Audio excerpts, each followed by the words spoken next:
You say, do you know how much Rivka's husbands help her? Why don't you help me at all? Or you don't say anything, but you feel disappointed. Look at him, look at you. You can take a pen and a paper and start writing down all your husband's good qualities and focus on them. You don't like when anybody compares your cooking to your mother-in-law's. Your organizing the house to his sister's organizing or whatever. You don't like when they compare you, okay, your clothing, your this, or to other people. Why do you compare him to his brother-in-law, his cousin, your sister's husband, I don't know, whatever.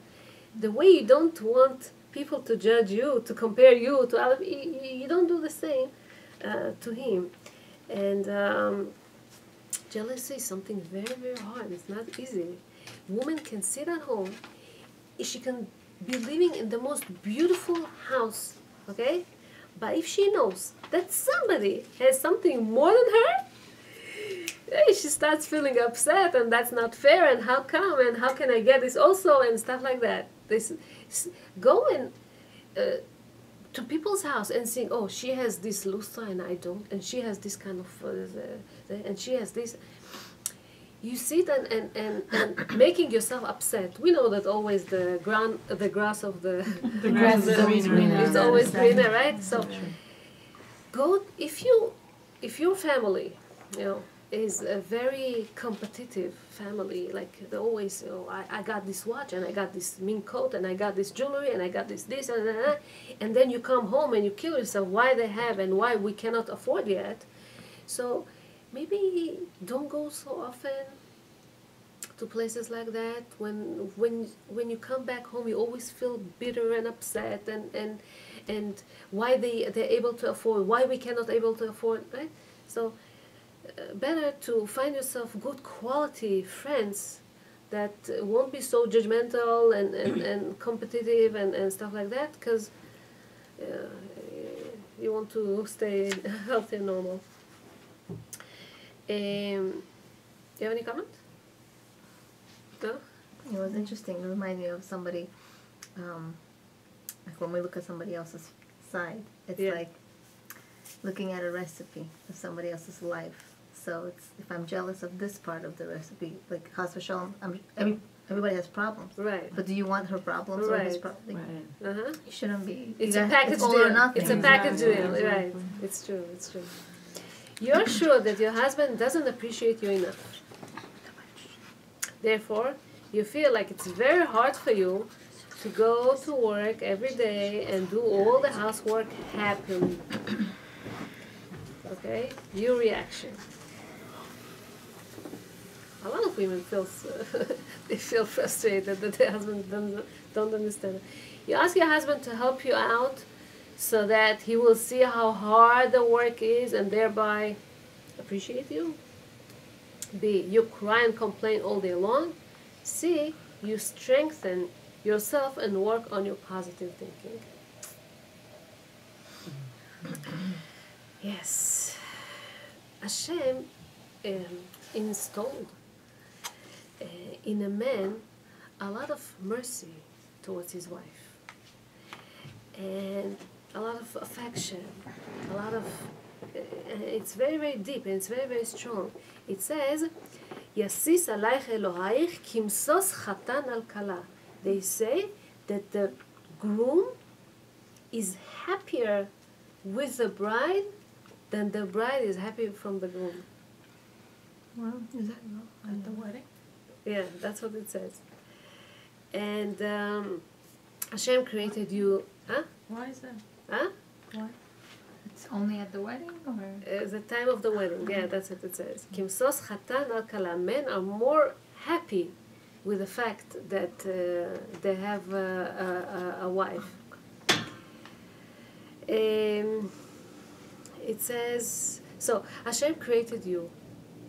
Baruch Hashem, women look soft, women look nice. Women have smooth skin.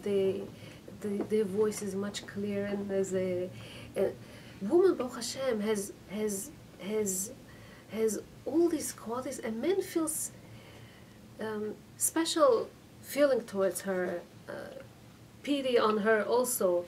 But if you keep complaining all day long that you can't, and it's hard for you, and you're tired, and you need a vacation, and it's very, very hard, and keep complaining all the time.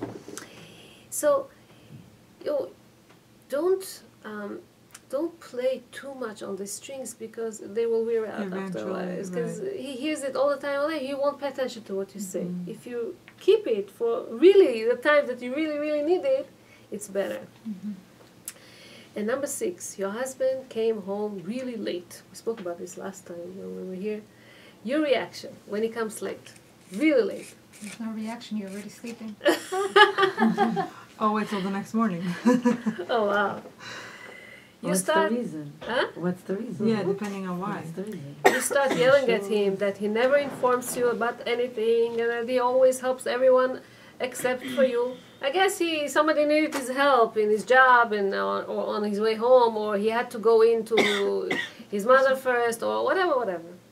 So it bothers you. Why he helps the whole world and doesn't help you? Number 2, you greet him with a smile, and after dinner you tell him that you were worried and you should have called. Yes, after dinner. Number 3, you remember that last time you were the one who came late, and your excuse that you were helping someone seemed very reasonable. All of a sudden, once it comes from you, you understand yourself much better. It's true that it could be that it's only once or twice that you came late, and he's the one that comes late very often, because he's the one that goes out, and but still, you need to talk, you need to communicate, try to get into his shoes and try to understand where is he coming from. Maybe it's a bemet, maybe there was traffic, maybe there was this, and he can also make a mistake in the way that he judges, the way that he makes a decision, and he might think that you will be happy if you that he helps other people, and that a helpful person, and he will think that he will make you happy. But sit about this, talk about this, communicate, okay?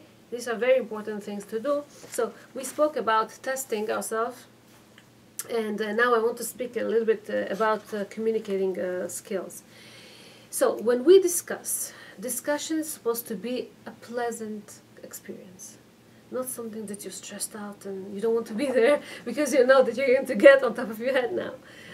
And so some people, though, they don't know how to discuss, and every conversation, it's like power struggles. You make him, let's say, give in to you. You want to make a decision. Sometimes, let's say, seldom thing. Let's say the question is where to be on Shabbat, in your side or in his side, or the holiday, or something like that. So you want to win, and you make him, and you give him all the excuses and everything. Let's say you win. Let's say you win. How does it look? What do you think? You win on the short term. Are you winning also on the long term? Probably not. Why not? What? Sometimes a husband, he gives in, not because just to shut you up. Right. And it bothers him. And he will be upset and furious, and next time, and he will remember that. And so he does it just because you, in a way, forced him to, okay? And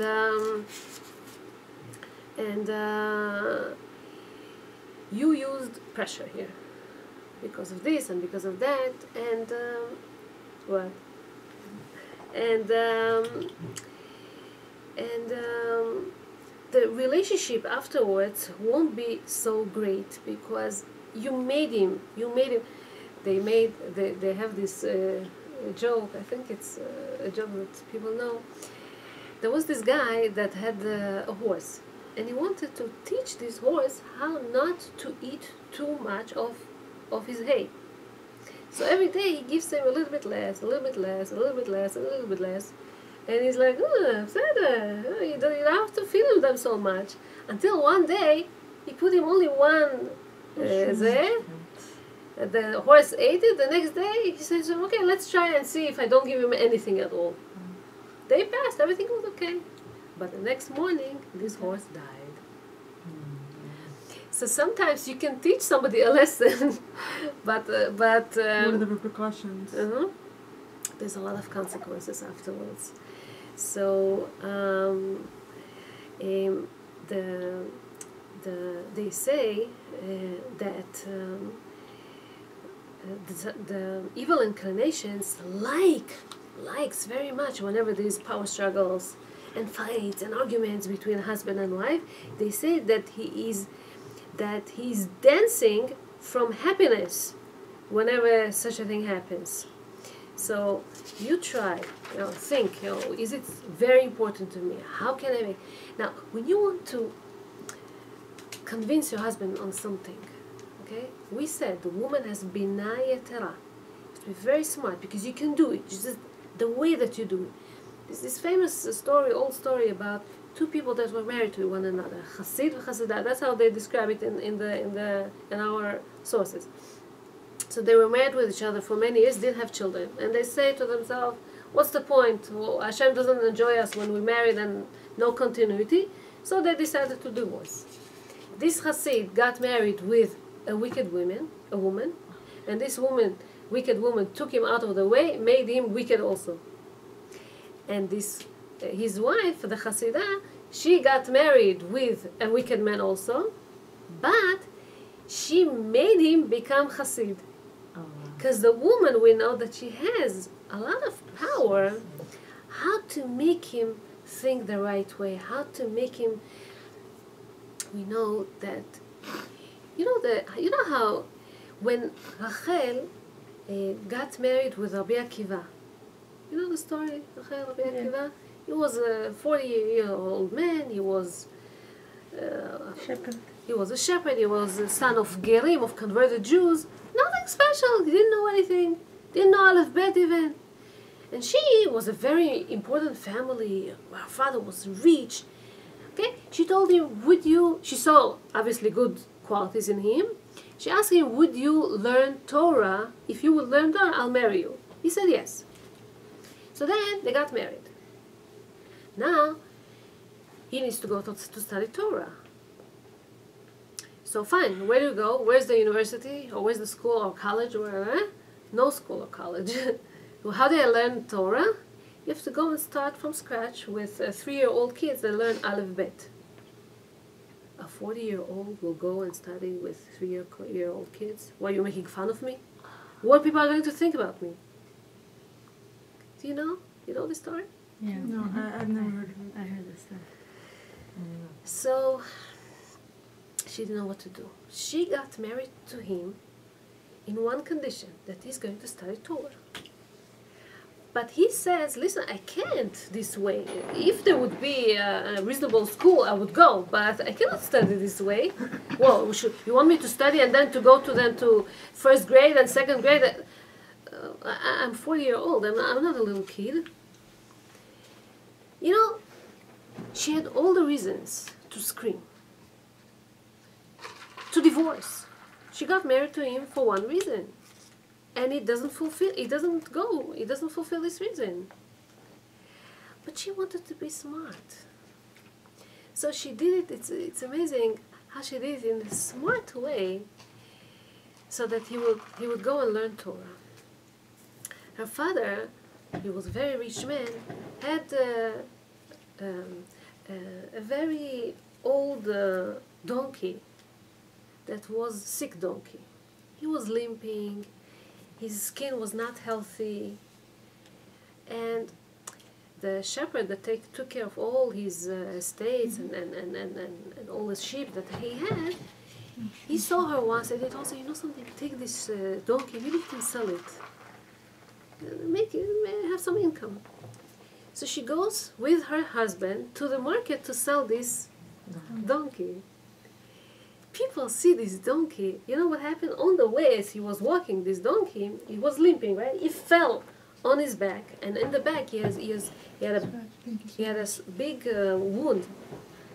He fell into the mud, and the mud got attached to this wound because it was open, had moist and everything. And on top of this, there was also some grass on it, also attached to it. And it was very interesting. This grass, by the time, continued growing on the donkey's back. So they come this way to the market with this weird donkey that's limping and they want to sell it. People get together, they gather around this, and they're making fun of it, and the whole market comes next to it. They make fun of it, but nobody wants to buy this donkey. So the whole day passed, and they said to themselves, okay, let's go the next day. Maybe the next day we'll have the luck. Next day they come again. People make fun of them. They were not able to sell it. The third day they come. Nobody wanted to buy it.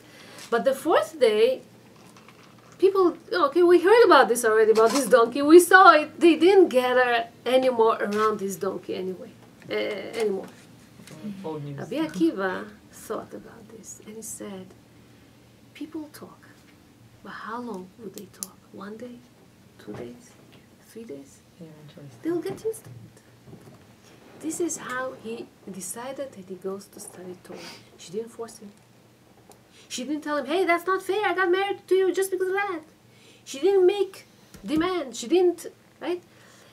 And this is the beauty of Rachel, that she made him the Gadol, the biggest rabbi ever. And so, when a woman knows, it says here, that her husband is stubborn about something, okay? Get closer to him and act like a woman. Be nice, be soft, with a smile on your face.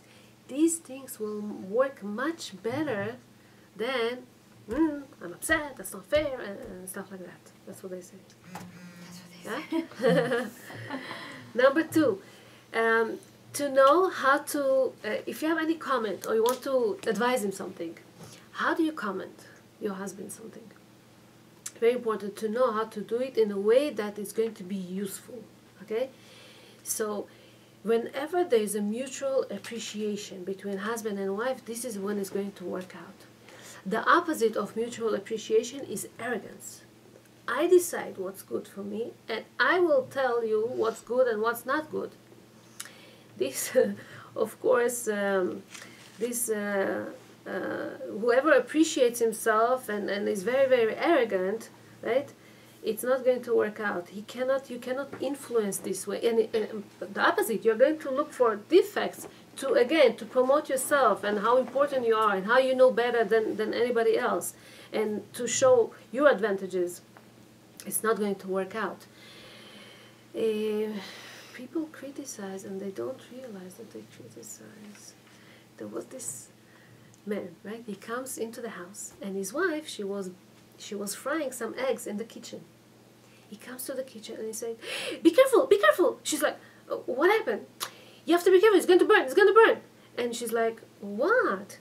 You have to add salt right now. You have to add salt, and there's no oil. You have to add enough to add the oil, and you have to make sure that you turn it on the right time. Be careful, it's going to burn, it's going to burn.